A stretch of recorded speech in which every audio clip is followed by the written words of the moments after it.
Hello বন্ধুরা, এই সাপটি দেখুন। এই সাপটির নাম হচ্ছে গিম্বল স্নেক।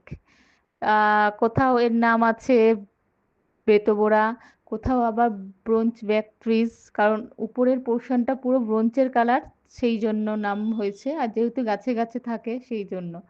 আর লেজটা দেখুন ভীষণ সরু, সেই জন্য বেতবোরা নামটা এসছে এই সাপের।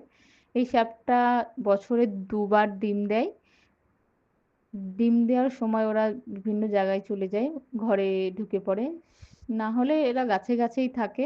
ভীষণ সুন্দর দেখতে আর ভীষণ সরু হয়। যখন এরা রেগে যায় তখন গায়ের রংটা আকাশি আকাশি হয়ে যায়, ফিরোজা কালার। আবার যখন নর্মাল থাকে তখন এদের গায়ের রংটা ব্রোঞ্জ কালার আসে। রেগে গেলে তখন বডিটা যখন ফোলায় ওই আকাশি রংটা বেরিয়ে আসে। অসম্ভব সুন্দর দেখতে সাপটা। আমাদের রান্নাঘর থেকে সাপটা রেস্কিউ করেছে দাদা। আমার হাজবেন্ড প্রথম দেখতে পায় সাপটাকে, রান্নাঘরের মধ্যে ছিল। তো যখন ধরতে গিয়েছিল তখন সাপটা উড়ে এক লাফে ওখান থেকে চলে গেছে অত দূরের মধ্যে। তো সাপটা পুরো লাউ ডগার মতো উড়ে উড়ে যায়। যেহেতু গাছে থাকে সেহেতু ওদের ওরা অভ্যাস আছে হয়তো।